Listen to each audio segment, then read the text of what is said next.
À l'été 2013, Marie-Pierre Dubeau est devenue copropriétaire du Petit Mât, producteur et distributeur d'ail du Québec. Pourtant, rien ne préparait la docteure en biologie à prendre la relève de l'entreprise familiale. Moi, je suis une personnalité qui n'est pas très entrepreneuriale au départ.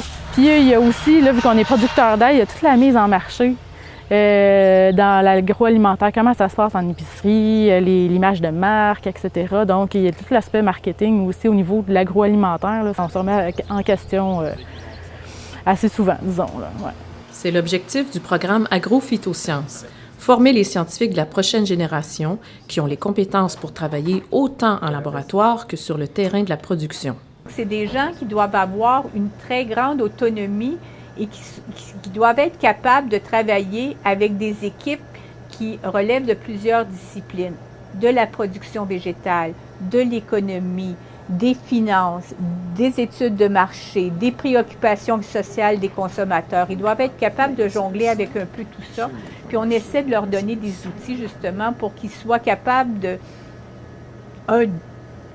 s'intégrer dans le milieu et même de créer leur propre entreprise éventuellement. Finissant au bac en biologie, Julien Guertin est un des premiers inscrits au programme.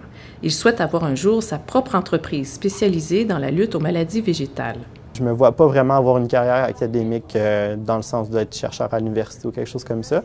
Donc, je pense plus m'orienter professionnellement là, dans une compagnie qui travaille en agriculture. Justement, je mets un petit peu d'espoir dans cette maîtrise-là, de pouvoir avancer aussi un petit peu dans ce plan-là de la carrière que j'aimerais avoir plus tard.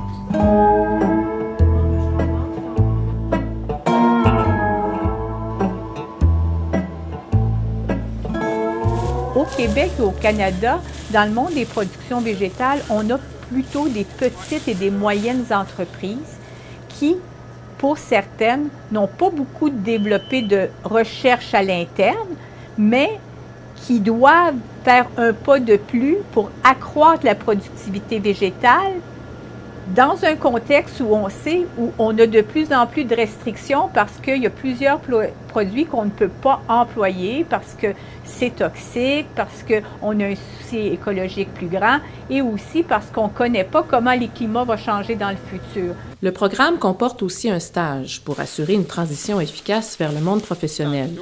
Marie-Pierre Dubeau, qui aurait aimé profiter d'une opportunité semblable, compte bien accueillir quelques stagiaires. Par exemple, on veut essayer de voir le développement de nouveaux produits. Donc, on pourrait avoir un stagiaire qui pourrait s'occuper de ce nouveau produit-là, faire quelques démarches pour nous, que ce soit au niveau de la mise en marché, que ce soit au niveau de son développement, si ça a besoin de recherche et de développement. Je pense que je serais une personne qui serait vraiment apte à superviser puis à offrir quelque chose d'intéressant à ces étudiants-là.